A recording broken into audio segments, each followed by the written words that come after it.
By the seven gods, it is Sunday, which means Easter. Yes, it is Easter and 420, and Game of Thrones is back. Yay! Triple day!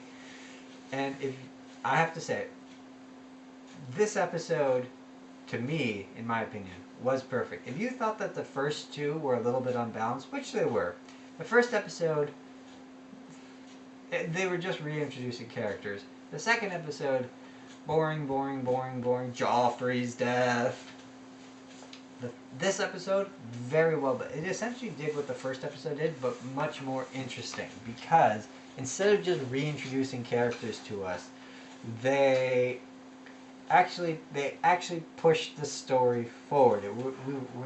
The Purple Wedding's over. Great. Now let's get the ball rolling again. And everyone in this story, they get their proper due.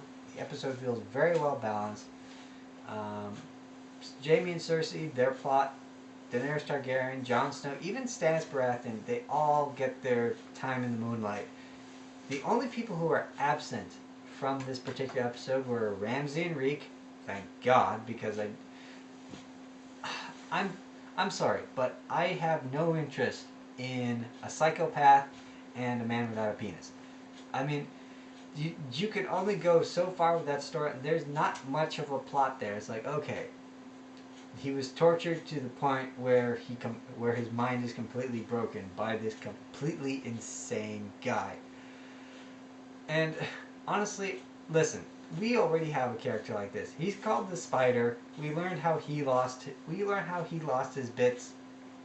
And quite frankly, after that, great. You're a side character. You're a background character in this cast of thousands. Great. Deliver whatever little exposition you need to. Fade back. I mean, does anyone actually find the Spider intriguing? Does anyone find Reek intriguing? What was his name? Greyjoy. Tane Greyjoy. I don't even remember his name.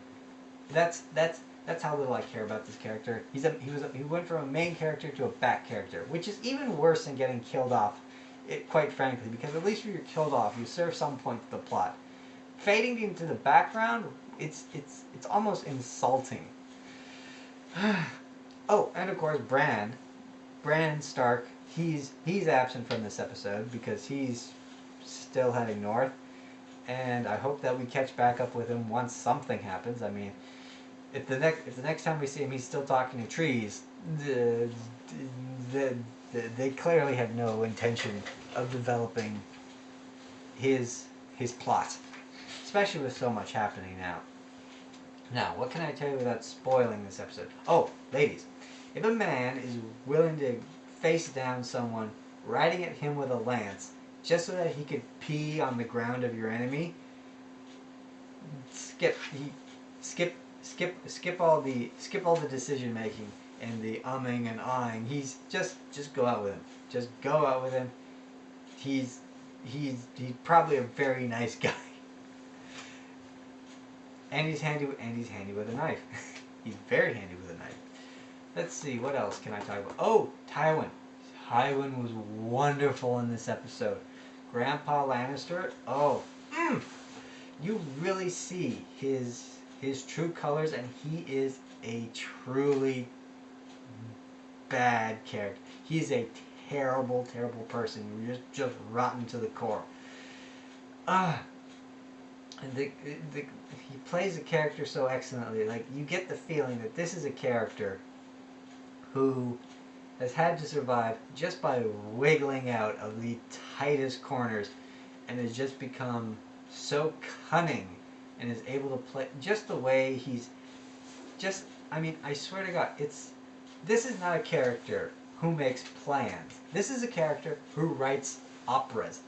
In the third season, we saw him pulling all the strings behind. It's like, yes, he's the true power behind the throne. Joffrey's there, sure, but he's the one who's controlling everything. This episode really hammered home, yes, he's controlling everything. This man can turn anything into a win for him. Whether it was when he was counseling the new king, or he was plotting with House Martell about how to make his son's head roll. It's like, it was just he has a backup for everything. It's like I would not want to play chess with this guy because he would he probably wouldn't beat me in 4 moves, but he would just maneuver around in a way that you would never see coming, and then like that he forces you to make the moves he wants you to make, and oh wow, it is just wow with him. Also, we finally get to Marine. We finally get to Marine. And I don't feel like I'm spoiling anything here. But it is and I'm talking about the visuals now. It is spectacular. It is just the look of the city is spectacular. It looked like Thebes out of the Hellenistic era. I don't know why. I was just reminded of a mixture of Oedipus's Thebes and old Alexandria. It was marvelous looking, and my jaw hit the floor. It was just so good to look at, and I do think it really is a credit to the director and to the set designers that they film on location, they try to build as many real sets as possible, and they use CGI as little as possible. Because they could easily CGI that city, and I'm pretty sure that they did CGI some of it, but it was just the mixture that they did of real sets and CGI that really pushed it forward. Okay, spoiler fingers up. You've been fairly warned. If you haven't seen this episode, I don't know why you're watching this. Go watch, come back, we can discuss. So, the episode picks up right off where we left. So Joffrey's dead. And Cersei's just screaming for everyone's blood. She's like, get me Tyrion, get me get me his wife, get me everyone. And you basically got Sansa going. Sansa basically got the come with me if you want to live treatment. So while they're arresting him and while Tywin is shouting for all the ships to be seized, which means I guess that we're going to see Tyrion's girlfriend again, because apparently she was just put on a ship before the wedding, and then, well, the wedding happened. So I'm guessing that she's probably going to be used to manipulate Tyrion. I see that happening. So Sansa gets out, and the whole time I'm thinking, wow, the Knight, this guy is really redeeming himself, and good on him. And then he says, get in this boat. They get in the boat, they row out. For a while, you see it get dark, and like this ship appears on the horizon. I'm like, hey, is that the ship from that got marooned when they set everything on fire? Are they gonna hide her out there? But no, guess who's on the ship? Littlefinger's back.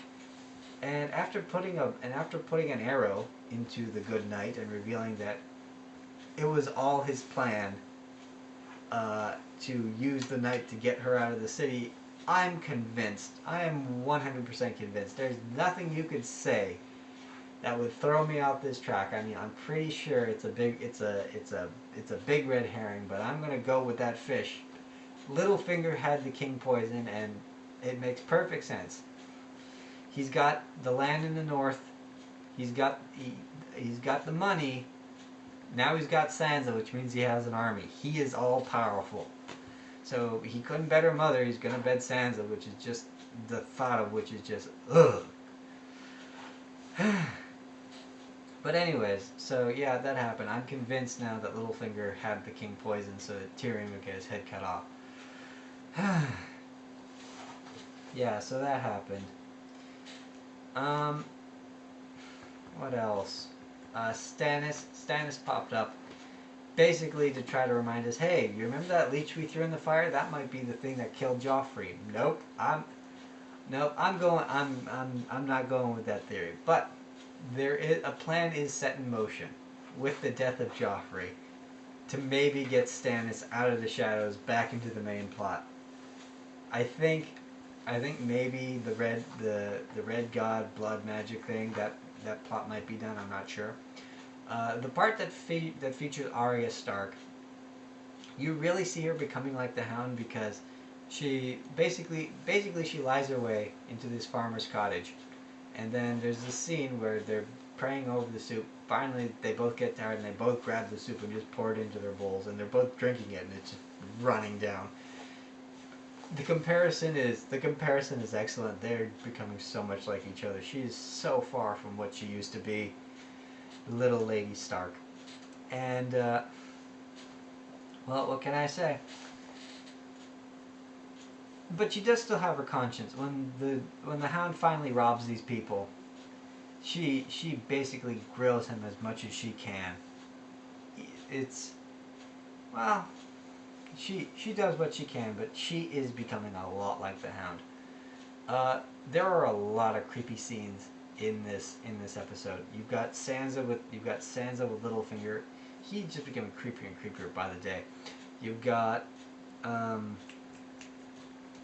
oh, what was it? Oh, you've got the murder of an entire village by wildlings. If you thought that the wildlings in any way were redeemable as characters, like, oh, you know what? They're just people. They're just people trying to get south of the wall, which is what the end of season 3 was basically trying to say. It's like, you know what? The wildlings are people too. You know, they just want to escape the coming White Walker death, and who could blame them? But in this one, they're just so irredeemable because you've just got a bunch of people. They're just standing around talking like, oh, your mother boiled potatoes. She's very good at boiling potatoes. Arrow into the head. And like, they're just butchering everybody. They butcher an entire village of just people. And like, they spare one kid, and that weird cannibal from the last episode, he's like, see, that's your mother, that's your father. I'm gonna eat them. You go to Castle Black and tell them that. Just scarring him for life. And that's their segue into Castle Black. That is how they segue their way into Castle Black. And into another really creepy scene, because basically you hit Castle Black and they're just pointing at the Sam. You remember Sam, the guy who brought the girl back? It's like, that's a rapist, that's a rapist, that's a thief and a rapist. And you've got a girl in Castle Black. So basically they scare the piss out of Sam. He's like, you know what, you're not safe here. So what does he do? He takes her to the fucking brothel south of the wall. Yeah, because you know what? The safest place for a woman who you think might get raped is in a brothel where men go to have sex with women. And it is just such a creepy scene because there's this weird guy like, that's such a cute baby. Does it have a father? Just the whole time this scene was going on, like Sam, everyone in this place, even the woman running the place. Like, you couldn't find a farm or something that you could stick her in? Like, Sam's talking to the woman, he's like, I just want her to cook, clean, and take care of the other people's babies for her room and board. I'll pay for everything. And she's like, you know, she could do other work, and you would get a cut of that money. And I'm like, the whole time I'm watching this, and like, they put her in like this very back room where like a woman is washing a condom. There is a scene on the left-hand side, a woman is washing a condom. So, I didn't know they had condoms. So, basically, I'm looking at this place, I'm like, you know what? She's going to get raped. Like, horribly, horribly raped. And I'm going to have to watch it because I enjoy watching this show, and I'm not going to enjoy it. I'm going to have to watch her be horribly, horribly raped because of Sam's utter stupidity. It'll probably be that weird, creepy guy. He seems like the kind of guy who would slit a baby's throat and then rape the mother. Ugh. Just, ugh. So many creepy scenes. So many creepy scenes. Also, they're like, oh, by the way, you remember all those guys who mutinied and took all those women and food north of the wall? Yeah, we gotta go kill them now because Mance Rayder. There's about 100 of us. There's like 100 of them, and Mance Rayder, he's gonna find out the truth from them. So we gotta go kill them. What if I forgot? Oh, another creepy scene. Joffrey's dead. So Cersei plays the grieving mother very, very well. It's almost believable, but I don't know if it's just me or just the character, but she's just been so contemptible over the last few seasons that I almost don't. It's not that I don't buy it. It's that I don't want to buy it. Her character has been so contemptible. It's just like, you know what? Yeah, I know you're angry, but I'm sorry. I can't support you. You're not. Nah. you're not a character that I can feel for, despite the fact that you're in such great pain. Although, to be fair, we should have seen this coming. I mean, let's face it, Tyrion went from an underhanded but an extremely intelligent and entertaining character to the born master, to a browbeaten bank account. I mean, Lady Martell, not Lady Martell, Lady Tyra literally says that I heard so much about you, but it turns out you're just an accountant. That's basically what he became, and you know what the rule of thumb is with this particular show. If someone is good, if someone becomes good, they immediately become boring. If they become boring, they have to be killed. So Tyrion is going to lose his head. I'm sorry, Peter Dinklage is gone. But so you've got Joffrey's dead body there, and you've got Cersei, and you've got Jaime, and it's not even consensual, but it still happens with Joffrey's dead body right there. And I have to wonder, did they make a dummy for Joffrey's dead body, or did they have the actor who's supposed to play Joffrey there for like the whole 20 takes it probably took to do that scene?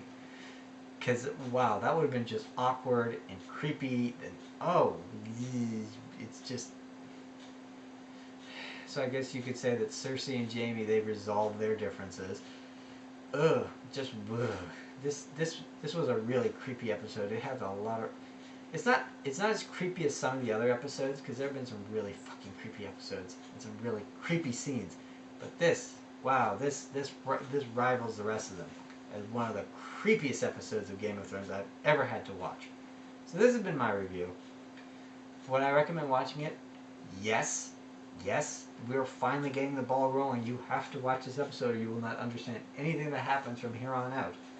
So if I had to rate it 8 out of 10, I'd say 8 out of 10. As creepy as this is an 8 out of 10 episode. Just for Tywin and for Daenerys and for everything that happens. 8 out of 10. 8 out of 10. So, yeah, this has been my technical critique. I will see you guys next time. I'll try and get some other stuff out in the middle of the week. Try not to make this a once-a-week thing. Alright, so I'll see you guys later, and I hope you enjoy watching this. Like, favorite, subscribe. You know what to do. And if you made it to the end of this episode, as always, you are awesome, because I'm very hard to listen to. But, thank you, and I will see you next time.